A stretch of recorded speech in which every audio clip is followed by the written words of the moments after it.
Hello, everybody. Welcome to the Porch. We're going to give everybody a few minutes to come in. We've got some VIP folks that wanted to be a part of this live recording here with Mark. And we are going to start here in a moment talking about his book that made me cry. So we're going to jump in here in just a few minutes. It worked, Mark. I've got it pulled. Now, I'm a millennial, so I've got it pulled up on my phone and I scroll just like it's a TikTok. But man, this is nice. That's so wild. I can't do that. Is it kind of weird for you to not have a paper version of it? Well, it's interesting because I have my own podcast, and invariably my guests have a book. And so they always want to send me a PDF version. And I'm like, no, I write all over my books. So I can't write on my phone. I can't write, So yeah, I'm really old school. I like having the book. Oh my gosh. Well, I listened to your book on this it's interesting because I listened to your Audible. So I've been listening to your voice around my house, and your stories make the rest of my family pause. And they're like, wait, what did he just say? So you would just find us randomly paused in a room, listening to your voice, telling a story, when you were working in the bank world, all of that. And they're like, that's a really good idea. These are great tips for doing a one-to-one. And it's just so funny to kind of experience in all these ways. You're broadcasting the podcast in the house, or the Audible book? Oh, yes. It's very meta. We are putting your voice in the house so we can all hear what you're teaching. Then I read it on my phone in bed like a true millennial scrolling. Wow. That's got to be kind of wild for you to see that we take it in all these different ways. And then you have your podcast. Yeah. Beyond the book. Yep. Oh my gosh. Well, I'm excited. I know we've got some awesome VIPs. We've got some leaders here. We have some CEOs here. Jason is here with Tell Holdings. Diane Freeland is here. I can see all of you. I'm so glad that you're joining us because I got to tell you, I've been following Mark for a while, and his book and his work, and especially his tweets, will make you think. And so we're going to jump in. I want to officially welcome you to the Porch. I'm Lindsay Baccardo, keynote speaker and virtual presenter for organizations who want to build strong, emotionally intelligent, and psychologically safe teams.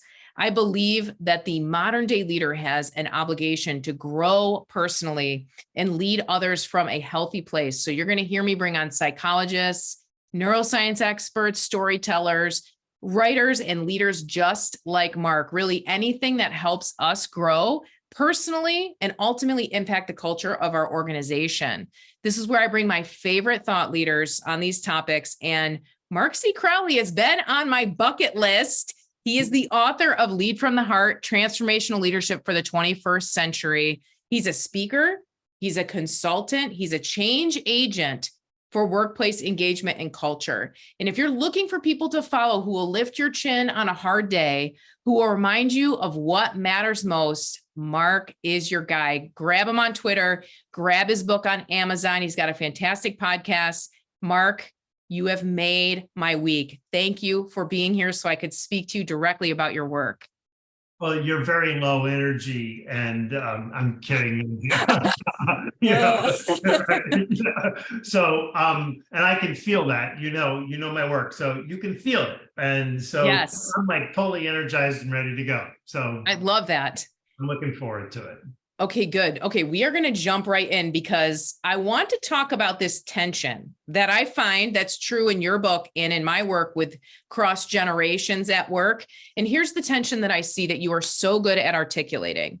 We've got one end where the meaning of work matters more than ever, right? You've shared this, how important it is that people enjoy their leaders, that they enjoy the people that are helping them grow, that they're not just here for a paycheck. And yet you said this other phrase, which was brilliant. People are not our property. You cannot own people and expect their loyalty for a lifetime. So there's this interesting tension where we're expecting leaders to lead from the heart, to make a difference with the people they lead, and also to expect that just because you do that doesn't mean that they stay forever. They're really, I think you said it best, they're on loan to us. They're not our property. So I'm so curious, when you speak to leaders, how do you help them understand that these two pieces are both true and they don't have to fight each other? This idea that work matters more than ever and you don't own the people that work for you. It was interesting because as I'm listening to your question, I was thinking back on this time in my career, and I had this woman, I can give you her first name, it's many years ago. Her name was Heather, and she was, it was financial services, but it was a sales role, and she was phenomenal, like maybe like the best ever, right? So what ended up happening was I hired her and she was exceptional, and everybody was observing what she was doing and thought it was remarkable. And then they realigned our territories. Now Heather is working for somebody else. And the person that she ended up working for, we were at a meeting, he was my peer, and he goes, yeah, I'm pretty much, she's mine now, and I'm pretty much gonna, make sure that if we ever do another alignment like this, that I go to our boss and make sure that she's not going anywhere. Like, and I'm like, you realize that she just came from my region, right? Like, you realize that? Like, are you talking to this? So, but it was just this stark example of like, she's so good, she's not leaving. I'm not going to let her go do anything else, or I'm not going. And it's so narrow-minded, because when people feel that you're holding them back, that's when they want to leave you, right? So yes, that whole thing, Sting songs, if you love someone, set them free. It works the same way in leadership, right? So the thing is, you have to kind of look at leadership from a couple different perspectives. One is, you have a job to do, you have goals to meet, and your job through people is to get them to do that. But as you get a little bit long in the tooth, so I will say that I'm in a generation outside of the millennial generation. I'll leave it at that. And so I've had more experience and I've lived life longer. And as I look back, and I concluded my book with this, but I look back, we had phenomenal success. Every team that I ever managed did some extraordinary things, and we set all kinds of records. But I don't remember what those numbers were. I don't remember we get 1 million of this or 2 million of that. I don't remember any of that. What I gained the greatest satisfaction from are people who write me. My birthday happened to be yesterday, and I'm getting all these messages from people that haven't worked for me in like 20 years. Remember, oh my gosh, happy birthday. I have to interrupt. Thank you. But so, but that meant that I helped them become something more. And that's right. That's the goal. So elevate people and understand that no one's going to stay for you forever. Wish them well. I've had plenty of people come back, in different roles. You progress, they progress, and now all of a sudden you've got a new role for them. But the minute that you start to think that you own people and that they're going to be on your team forever, the decisions that you're going to make are going to limit them. It's like, you know what I mean? It's craziness. It is. And I see that the conversation is, well, if I pour into these people, if I help them grow, I'm not really just freely helping them grow. I want what I help them develop in themselves, versus saying it's good for everyone to grow. I want to help you develop. And if you stay, great. And if you move on and you graduate, that's great too. That is a hard mentality to get your head around, to care more about the people you lead, but also hold them more loosely. Well, here's the easier way of looking at that. Please. And a lot of people can't get their head around this either. But, when I started managing people, and my story, so I had a motivation for doing this that might be uncommon, but the idea of looking at someone. So you come work for me. I have been managing this team for, let's say, 5 years. I have this amount of experience that you don't have. So I have two options. I can go, Lindsay, suck it up, man. It took me 5 years to learn this. So you go do the work. You read the books, you do the experience, you pay the price. Or you can say, I don't want you to go through that. I want to teach you what I know. So if I teach you what I know, then you become a threat and you come and take my job away. So I'm not going to help her now. So there's all this sort of fantasy, but my idea is, if you develop people and you say, look, I read a book over the weekend, which is something that I did all the time. I typed up the notes. They're not just for me. I'm going to give them to you. And then we'll get together as a team. We'll talk about this. So now what have I done? I took, 8 hours of reading and translated it into 5 pages of notes. Took me some time. I'm the beneficiary because I wanted to read the book. I've learned from it. So do I stop there, or do I say, hey, if I help Lindsay, if she learns from this, isn't she going to be more effective in her job? And isn't that going to reflect on me as the leader? And won't that ultimately drive greater performance? So the fear of investing in people and having them come and stab you in the back is, et tu brute. That's not the way it works. People are grateful to you. I mean, unless you pick the wrong person to develop, if you can tell somebody's Machiavellian and, but that's not the way the world works. So I found that the more that people grow and develop, the happier they are. And the longer they stay, ironically, even though they're still on loan to you, they're more committed to you because they're getting something really substantial from you. That is brilliant. Yes. And I can see this. There's this core question, and I don't know if you've asked this directly, but you've asked it a million ways on Twitter. And it's this kind of, if you're a seasoned leader, are you willing to make life better for those that you lead, or do you expect them to go through the same trials that you have gone through? And I've kind of learned to think about philosophy in that way, leadership philosophy from you, this idea of, don't I want to make the next generation's life better, richer, more meaningful, or do they need to pay the price that I paid? This is something that you've talked about in a bunch of different ways on Twitter. And, when you mention maybe you have uncommon motivation for being in the position that you are, for caring so much about leadership, this is how I knew that you were the type of leader I would follow. This is how I knew from your book in the introduction. Do you mind if I read your own book back to you? No, that's funny. Also on my bucket list. Okay. Your introduction says, I was raised by wolves. There's no literal truth to that statement, and yet it feels totally accurate as an explanation for the inhumane and often heartless form of care I received during most of my childhood. And then you go on to talk about, ironically, wolves have a good reputation for rearing their young. And if I had been left to their care, I'm inclined to believe that nurturing instincts would have been far superior to those of the humans who did raise me. They would almost have to be. When I read that, I immediately started crying. And I thought, oh my gosh, Mark, from his deepest pain, he has brought his passion to light. From not being cared for, you want to deeply care for others. Can you talk about that a little bit? Yeah,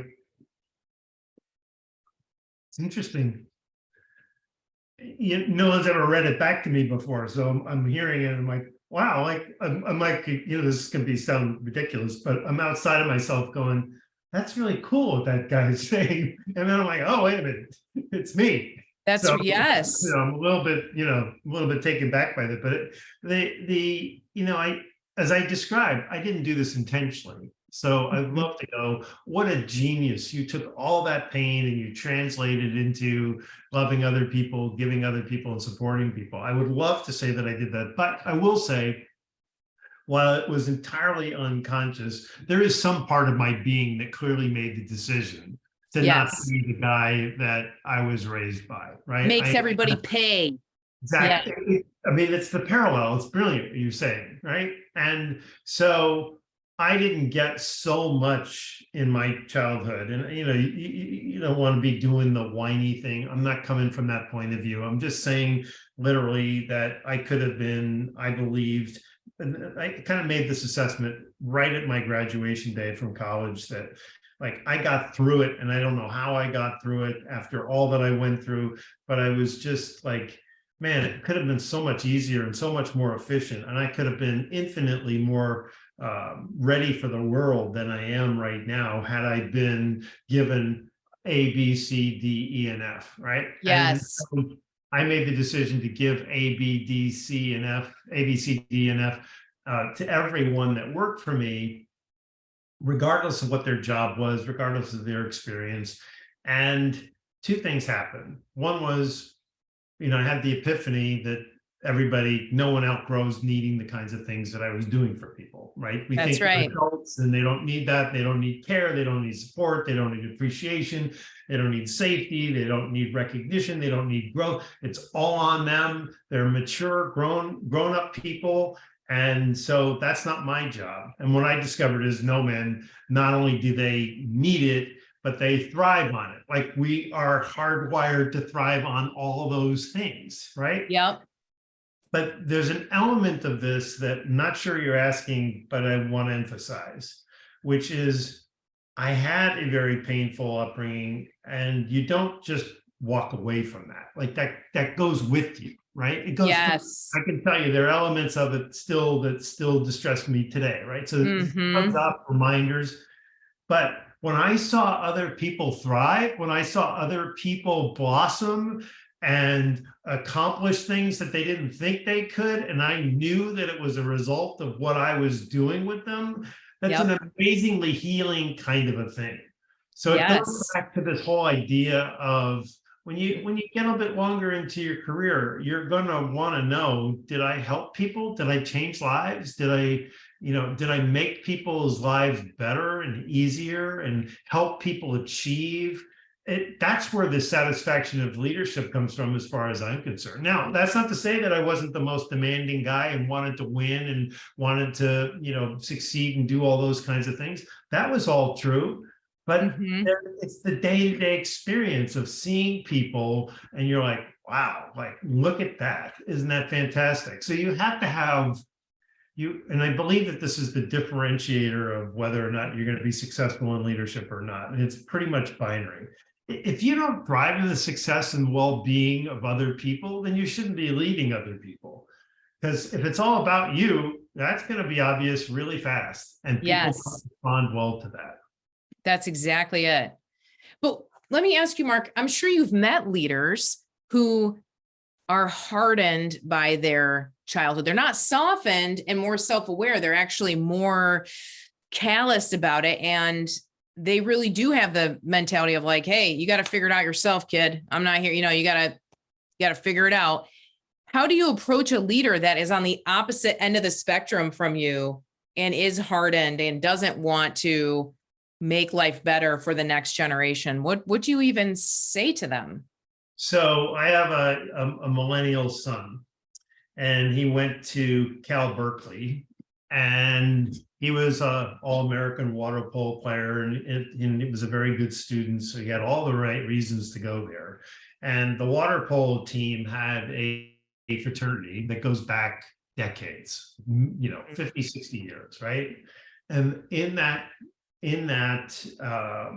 fraternity, they haze you in some really potentially really harmful ways. I'm surprised nobody's died from what they've made these kids do. Yep. So and one of them was it was called alternative beverage. And they just imagine just putting every piece of crap into a drink and making people drink it so that they would have to vomit, right? Start there, right? Why would you do it? What's the premise of it? What do you get from this? Just to torture people. So he goes through all of this, and he got to the end of it, and he was one of the heads of the fraternity in his senior year. And he said to the people, I know there's like a 50-year history of doing this, but why don't we stop doing this? And they stopped. They literally they still have, some elements of hazing that would fit your description of any men's, boys, fraternity, but not that stuff, not that stupid stuff. So it's just stopping and saying, is this what we want? Does this make any sense? That was then, but going forward, does this hold up any longer? I think sometimes you just think it's tradition. So you look at it from the perspective of, I'm going to change gears here and talking about work from home. And you've got a lot of CEOs. I just saw this data today from Korn Ferry. And so you have COVID. So CEOs said, well, I have to be empathetic and I have to be caring now because people are working from home and they've got their kids going through, school remotely and everything. And now people are working from home. And basically what they're saying is all their surveys show these CEOs are resentful and they want to basically regain the power that they had over people. And I'm like, your idea of leadership is so flawed. If you think that the way to manage people any longer is that you have the control and you get to manipulate people for your own needs, like that ship has sailed. Yes. So they're saying, well, what we want to do now, CEOs, is we want to bring everybody back to the office and we want it to go back to the way it used to be. And I'm like, that's pretty much well, I went through the hardship, so you should have to go through the hardship. Yep. And I'm like, what part of remote work don't you see is going to endure? People are happier working from home. They're no less productive. That doesn't mean, and I'm no advocate of full-time work, but I'm saying if people work from home a couple or 3 days a week, you can still run a pretty great, thriving organization if you learn to adapt to it and manage people and still hold them accountable, right? There it is. Yeah. Just the talk to the hand here. I'm the power here, and we're bringing everybody back.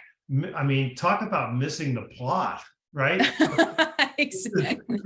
Right? But this is human nature. We think, I'm losing my power. I got to bring him back. And by the way, I had to pay my dues and climb the ladder and do all that kind of stuff. And these people need to do the same thing. And I'm like, does that make sense? Does that really hold up? Is that really like an intelligent way to do this now that you have this information? But that's human nature. I'm up against this every day with what I'm talking about, everything we're talking about. Yes. I never imagined the resistance that I was going to get to this. Because it's hard to change. It's hard to change your views. It's hard to change your behaviors.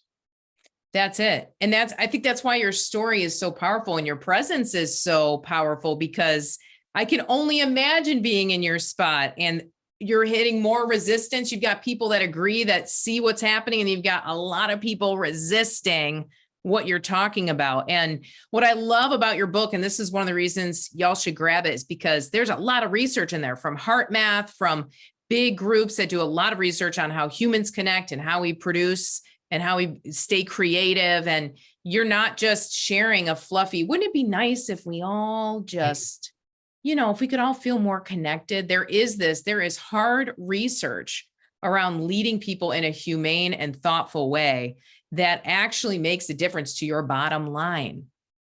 And I can see, even with the logic, that the human part that just wants to repeat and do what we've always done, you're pushing against that every day on Twitter, in your book, in your podcast. This is a message that we need to hear over and over again. I mean, I want to go, why? I mean, why? I mean, really, why? Why do we have to do this? But it was interesting because I had a speaking agent, and like 3 or 4 years ago, I think it was pre-COVID, so four and a half years ago, he goes, through your work, you generate so much interest. Like, I get so many calls about you. And then they go, well, give us some other names, but we're really interested in him. And so then they look at the names and they come up with 2 people to come in and speak. And they have to go, it's either him or the other guy. Mm-hmm. And he goes, guess who they pick most of the time? And I go, well, I think I already know the answer. Like, they pick the other person. And he goes, it's really a mystery to me. And I go, well, what is it that they say to you? Like, why did we pick the other person? And the other person could be, a bozo the clown, like they're picking, you know what I mean? It's like, when they're making the decision, anybody but him. But, so let me frame this up again. They come looking for me. They're intrigued by it. They narrow it down to 2 people, and then they pick bozo, right?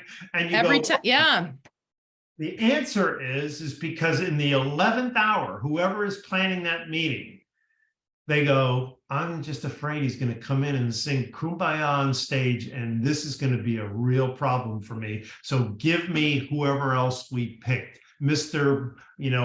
Safe. Milk toast. Yes, Mr. Safe, Miss Safe, right? Doesn't matter.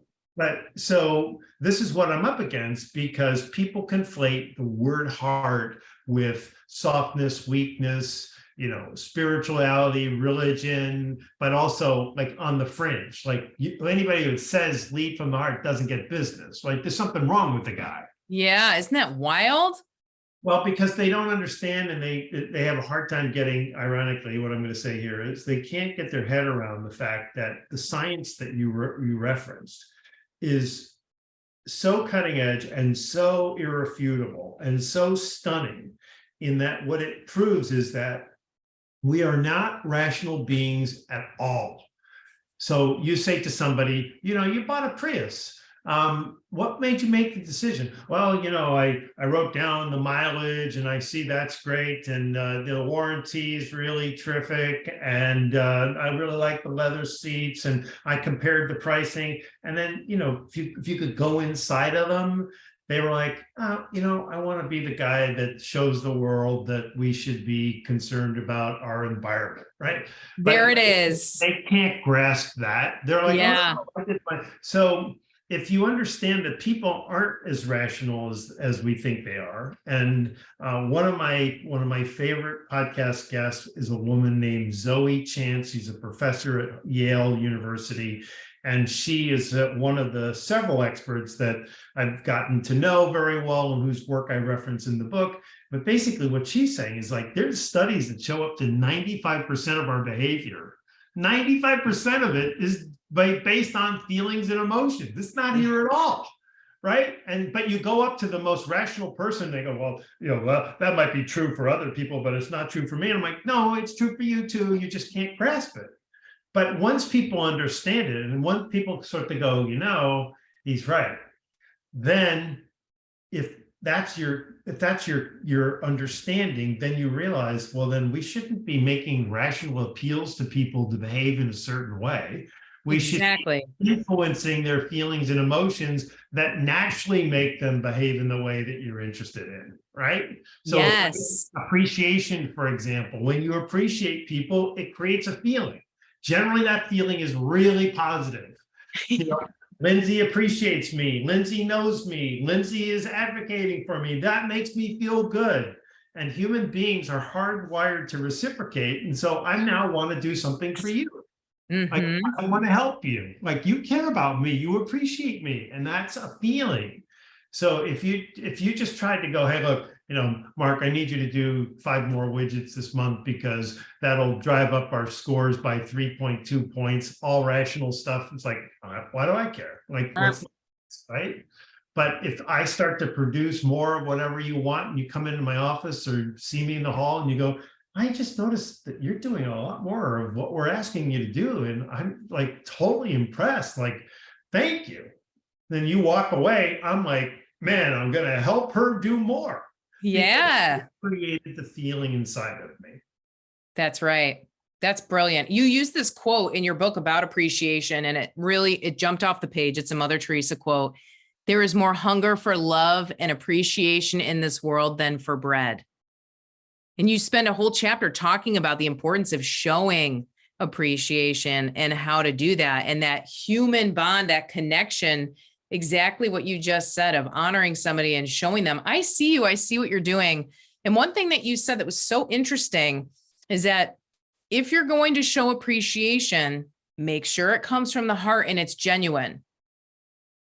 And that takes a certain level of emotional intelligence, even as a leader, to tap into your genuine appreciation of someone else. It's not emotional intelligence. It's genuine appreciation. Like, do you appreciate the fact that other people are helping you do what you do, right? So a lot of times bosses don't care. It's like, Lindsay, I'm paying you. You have a job. Get it done. To do, right? Get the job done. I don't really care much about you. I'm sure you're a nice person, but all I need you to do is get it. If you do a good job, I'll give you a little bonus. And if you don't, I'm going to find somebody else. And that's been the transactional relationship. So yes. But you are sincerely grateful for, like let's say I ask you to do a report, and the report's going to take you 3 weeks. And so I tell my boss, Lindsay's working on the report, and I'll come in 3 weeks from Monday and we'll discuss what she's found, right? So then I realized, wow, like Lindsay gets it to me right on the money. I only have like a really short time frame to digest it, think about it, present it in my own way to my boss. And so, bummer. And then you come in a week early and go, you know what, I've been working on this over the weekend and I got it done. And I'm like, you got it done a week early? Now I'm like, wait a minute. Now I have plenty of time. Now I'm going to be able to go in and be intelligent. So I look at you and I go, thank you. Thank you for doing that. You have no idea what you just did for me to help me. Does that feel fake? I mean, like, I'm truly in the moment feeling that kind of gratitude to you. Yeah, So I love that. Yeah. I'll give you the alternative. So I worked for a boss one time, and he had like 14 people who were working for him, Lindsay, that ran big businesses. So, okay, like consequential. If one of them didn't do well, he couldn't do well, right? So here he is thinking he's doing a brilliant job with recognition, and he creates an Olympics theme. And he went out of his way. He got medals. He got, the stanchions. So first place, right? And he plays the music. So we come into the meetings and he picks the top 3 regional managers based on some convoluted thing that none of us understood ever. It was like, how did that happen? Right? So there's a mistake. But then he goes, call the top 3 up, and he's got 14 people in the room. And those 3 people go and they get their medal and they hear the music and then they step back. He was thinking, boy, this is a genius move that I've made. Look at the formality, look at all this. So there's 2 huge flaws in it. The first one was he didn't understand that when you only recognize the top 3 people, that of the 14 people in the room running these huge businesses, that maybe 11 of them or 12 of them were killing it too. Yep. So now you've got 8 or 9 people leaving that room going, what the hell is this? Like, I got no recognition for anything, and we're doing phenomenal work, and it's only the top 3 that get recognized. So I'm like, okay, so if you've got 20 people who work for you and 19 of them do what you want them to do in a month, like if they, meet or exceed your expectations, you can do one of 2 things. You can recognize the top 3, or you can recognize them all. And if you recognize the top 3, you can pretty much remember that the next month, the people that you didn't recognize are going to be less motivated, less productive, because it's not worth it to them to come to your meeting and not get recognized. So recognize all. But here's the worst part. So we're in a meeting and he's going through the results and he's getting people right about to get up on the podium and put the medals on them. And I swear to God, he does this. I don't have my watch on today, but he looks at his watch and he goes, holy shit, we have so much more to cover. We have to stop this right now. Oh. I'm not making this up. Like, that's what he said out loud. Like, his outside voice going, this is a sham, like, we need to end the recognition. And if I had been him, if I could have coached him, I would have said, hey man, whatever you cut out of this meeting, don't cut that out. Exactly. Right? That's the last thing you want to cut out. But he's like, no, we got to keep going. We got to keep going. So recognition was just, I don't even know what the language to use, but it was just an exercise. Yes. He wasn't really truly grateful to people. Yeah, that's it. That's it. It was almost like, okay, this is another thing on the agenda. Once that's done, we'll get to what really matters. And so it's that pause moment of, do I genuinely feel grateful for all the work that my team does? Or do I really feel that and embody that? Or am I just kind of stuck in my head, going through the motions, trying to get through the day? And people can feel that. People sense that. They know. That's my point. Yes. That's my point. And so it not only can they feel it, and so the feeling then creates the thought. So you're feeling it and you're like, wait a minute, like, he's just going through the motions, and your mind goes, screw that.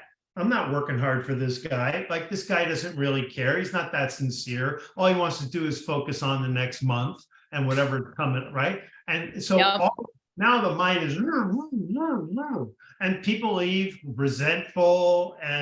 But interestingly, So banking over the last 20 years is, it's engulf and devour. The bank is here today being bought out by another one, and then they're bought out. And so what ends up happening is that we were working together. Our bank got acquired. He was at a level that they didn't keep. He went to another organization, and then all of a sudden had a new market territory and started reaching out to people who used to work for him and say, hey, how would you like to run this market? So he came to me first, and I said, no, I'm totally changed my life. I'm not doing that, but thank you. But I found out like 6 months later that he went to all of my former peers. So he just went through the Rolodex, his list of contacts, and every one of them turned him down with some excuse of, no, I'm doing this or whatever. And why was it? It was because those feelings never left. Like they knew when they worked for him how ungrateful and how unappreciative he was, and they were never going to go back to that person again. So he ended up getting somebody else who wasn't on the list. The guy failed within 6 months, and they ended up closing down the market altogether because they couldn't get any traction. So this stuff that we're talking about really matters. Well, and this idea, your knowledge is encoded with emotions. So they never forgot. Maya Angelou talks about this, right? You'll forget what somebody did, what they said, but you'll never forget how they made you feel. Correct. Right. I mean, it's so powerful. So you should be, you just put a frame around that. And this isn't to say, so I want you to feel good about me. Right. So as you work for me, I'm the leader, and I want you to feel good for me. I don't go, oh, Lindsay, you look so great today. And Lindsay, you're so smart. And Lindsay, that's not what we're talking about here. Right. It's understanding that if there's a way that I could, if I say to you, hey, Lindsay, I was reading this magazine over the weekend, and I read this article, and it reminded me of a conversation we had a month ago. And here's the article. Now, how does that make you feel? Mark thinks about me on his weekends. Right? Like I'm in his universe, and then he cut the article out for me and he remembered the conversation.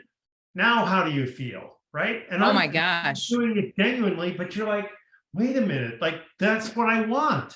I want to be right. seen. I want to be appreciated. I want to be thoughtful. I want him to be thoughtful about me. And so it has to be genuine. It has to be authentic, but that's where the power comes through. That's right. That's right. Now, what would you say? I've got one of my colleagues asking this question. I think it's interesting. Is it possible for a leader who doesn't seem capable of leading from the heart to really change? Have you seen leaders have the light bulbs go off and start to change? Or do you think it takes a lot to get somebody to the point where they want to see leadership differently?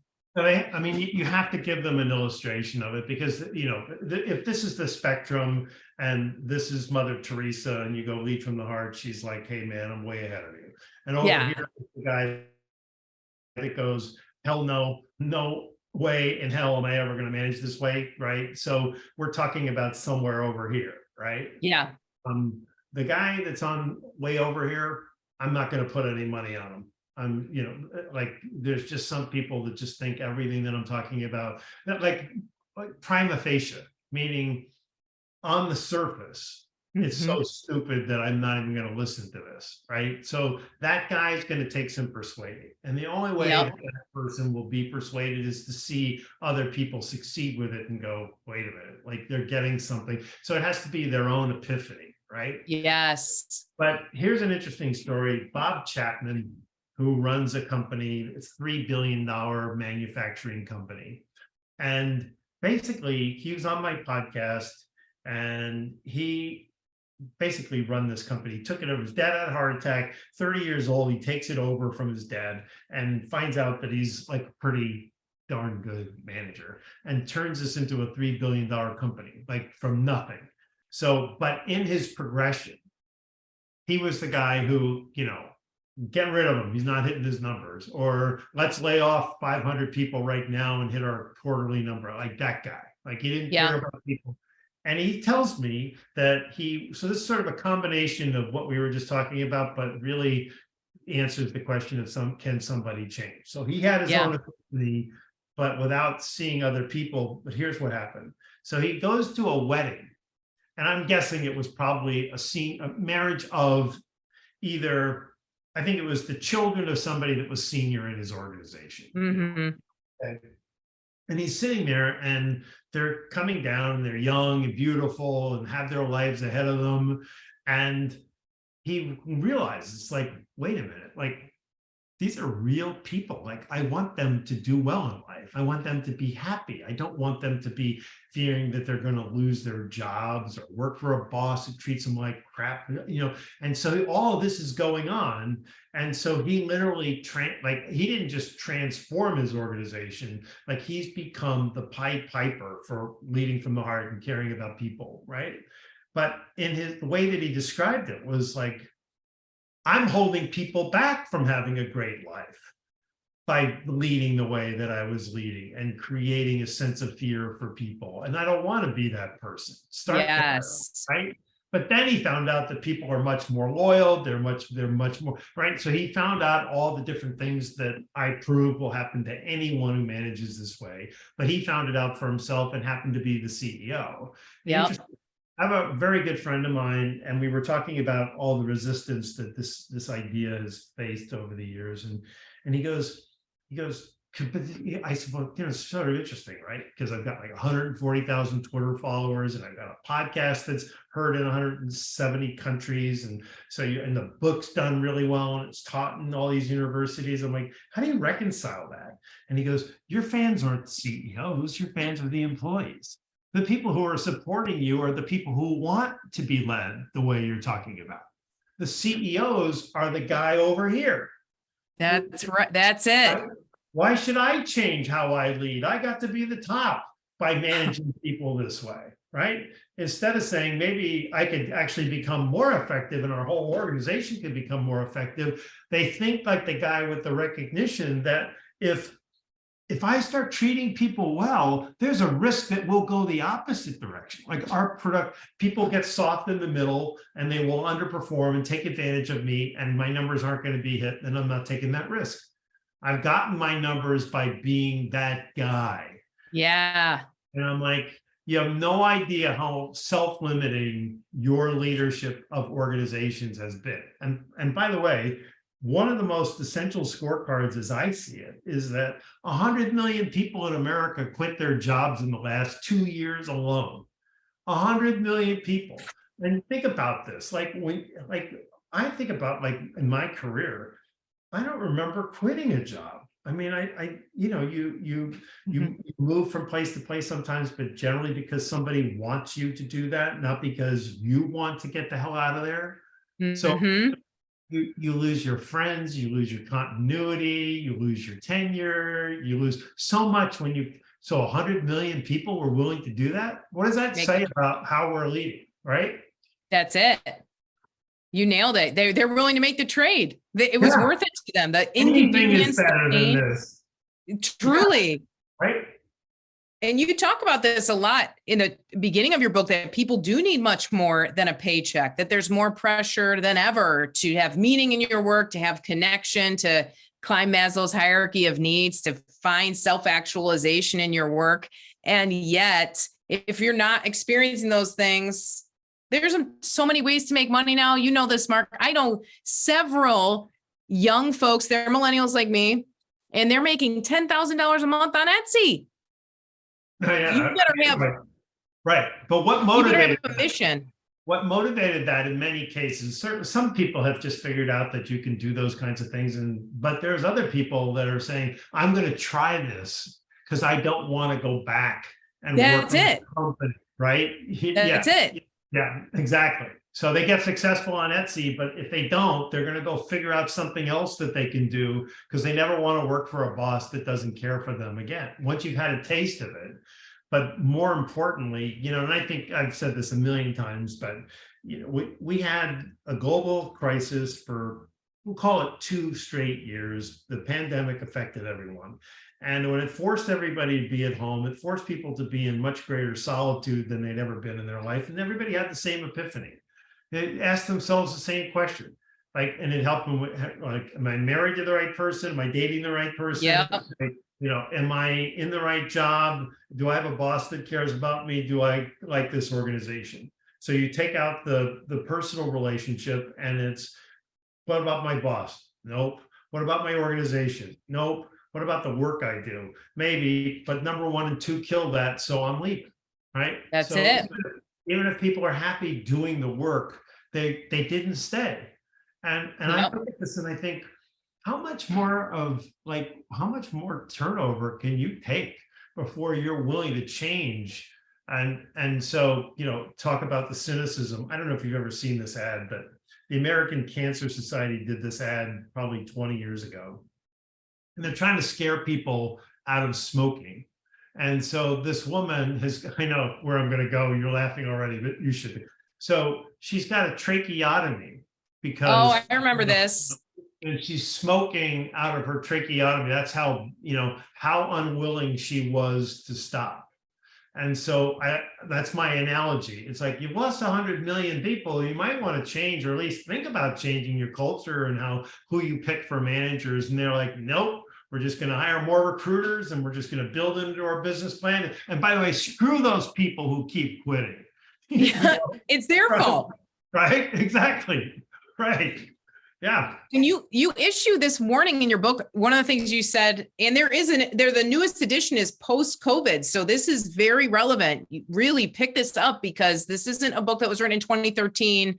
It's timeless information, but it's also extremely fresh and relevant. And one of the things you said is, people have grown more and more wary of bosses who ignore their well-being.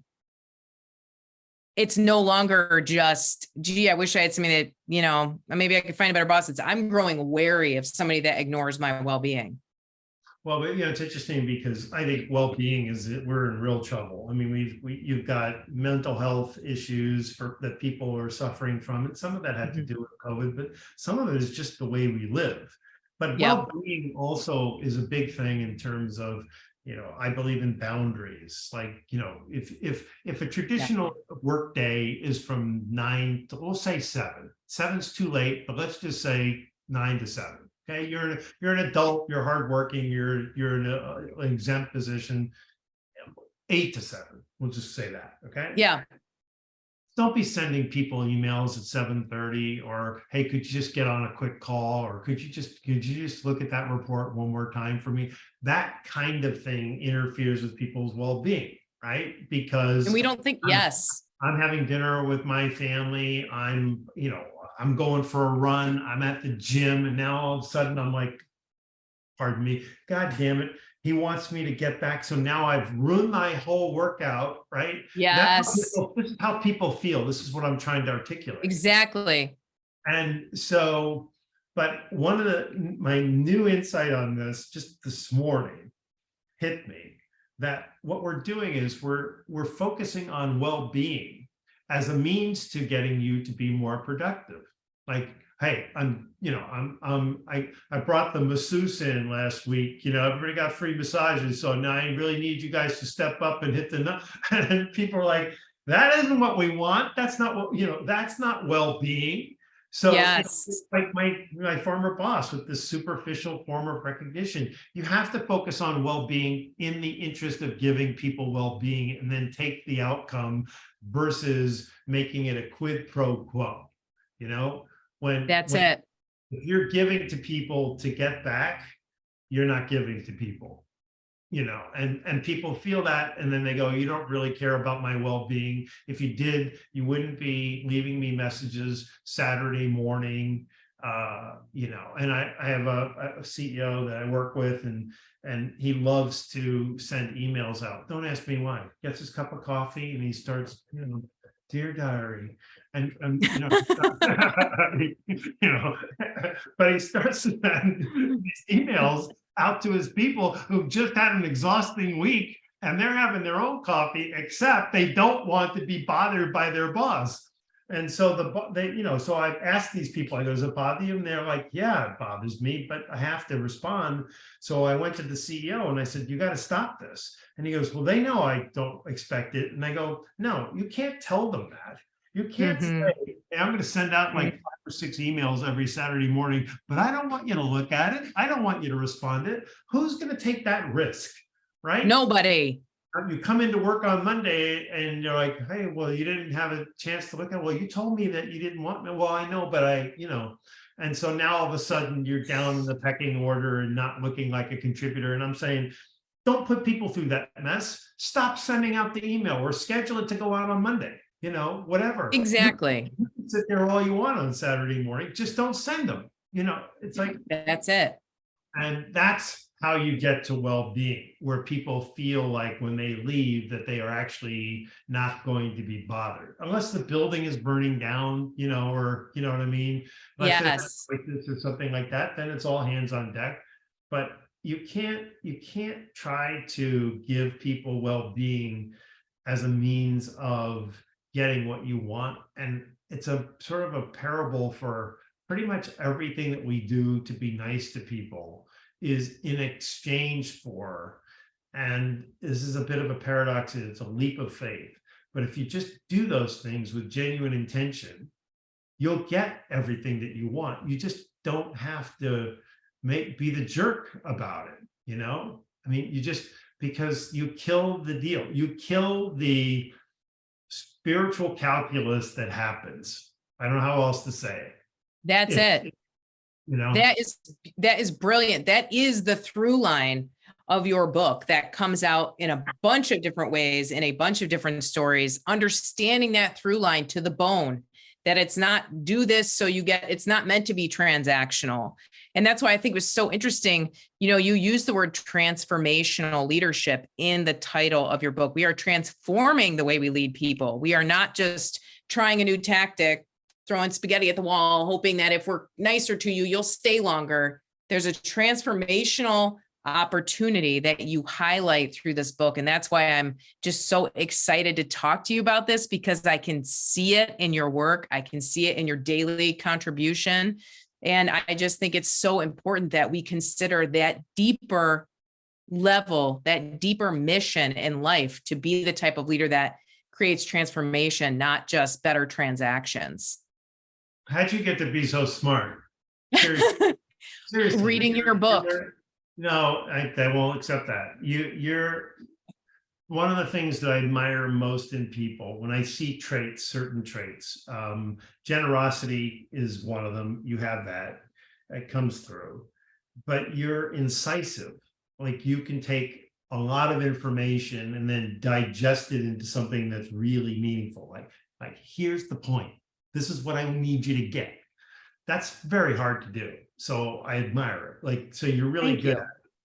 But I'll also say that as the recipient, you understand my work so well that we can talk about it at an entirely different level. I don't need to go into the A and the B and the B is connected to the C because you're like, no, man, I got the whole alphabet and I can sing. Yeah.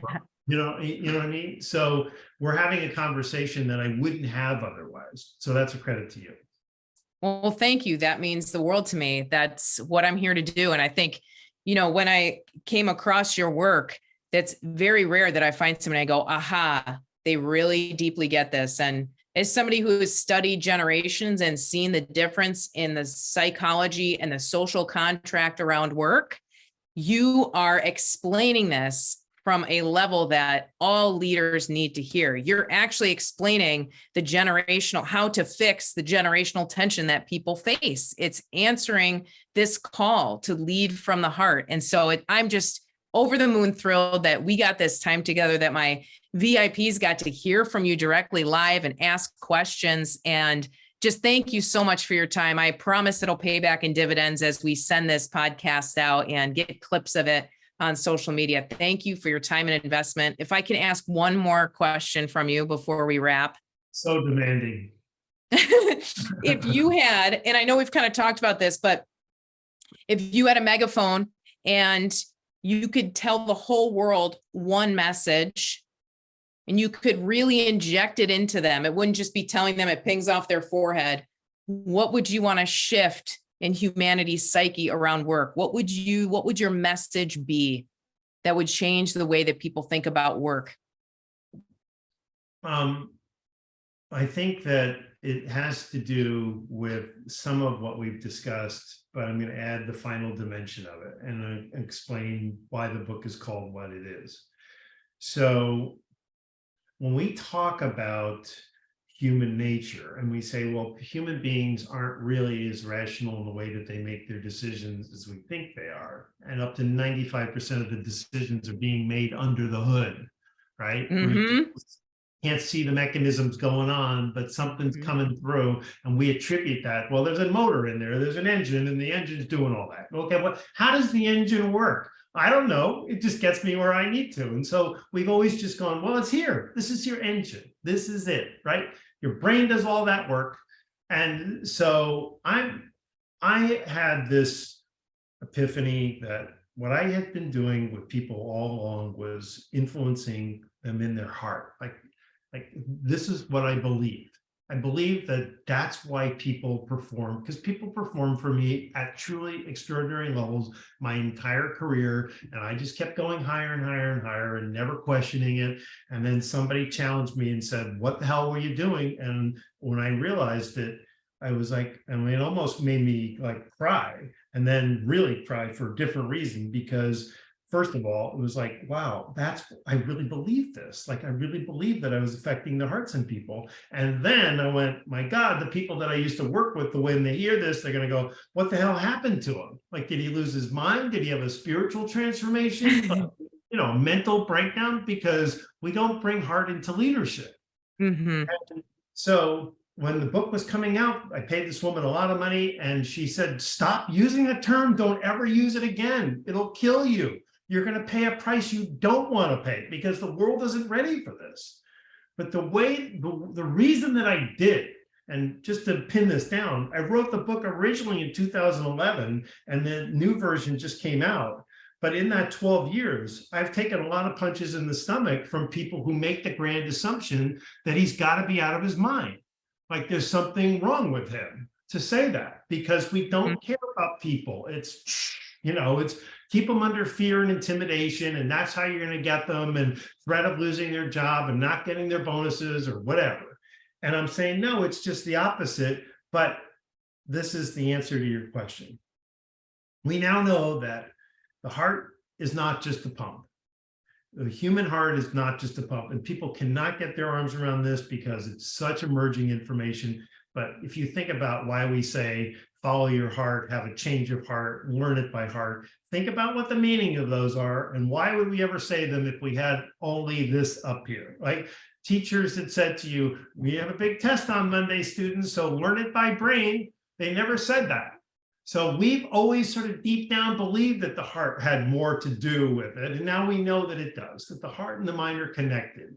And the heart's sending information constantly, and the brain sending information back and forth. The heart actually sends more information. So what we know is that our bodies are informing us. Our bodies are informing us all of the time. And in advance most of the time of what the brain is able to process. So if you can get your head around that and understand that I'm not talking about the Valentine heart, the woo-woo heart, whatever fantasy that people can have. I'm talking about the biological heart, which is why on the cover of my book, it's a biological heart. And people send me hearts and I'm like, I'm not buying into that, because that's the fantasy that people have. They think it's, Cupid and Valentine's Day, and that derails it. So if you can understand, we're really talking about science here. Yes. And the part of our body, like think about the spleen. What does it do? You don't have to know, you just have to understand that it's doing something in there. And the heart is doing much more than we ever knew. And so if you can get your head around that and realize it, that's where the transformation comes in. Because once you understand that people's feelings are influencing their behavior most of the time, then the way we've been managing them is all wrong. Like it needs to be completely wiped out and reinvented. You can't just bolt on, oh, I'm just going to be nice to people, and we're going to focus on their well-being, and that's going to get us where I need to. Bolt on is not what I'm recommending. I'm saying start all over, lay out the practices. They're not that hard. Just do these and you're going to be infinitely more successful, because you're aligning yourself to human nature. And everything we've done up until now has been misaligned to human nature. So that's it. There it is. That's it. Aligning ourselves to the true nature of humans so that we can do better work together and just enjoy the process. Some of your fans here are saying the heart is connected to everything. Without it, everything else does not work. There it is. That's Amen it. to that. Yes. True. Absolutely true. Well, Mark, this has been just an absolute highlight for me. Thank you for taking the time. I know how much your time is worth, and the fact that you generously gave it to me and to all the people that follow your work and my work, that means the world to me. So thank you for taking the time. I can't wait to stay connected and continue to tweet back every day something that you've said. That's fantastic. Follow Mark, grab him on Twitter, have him come speak at your event. He's not crazy. He's right. That's the difference. Lead from the heart. Thank you all for being here on the porch. Again, thank you, Mark. And we will see you again next time. Bye, Lindsay. Thank you. Bye. Thank you. Thanks, everybody.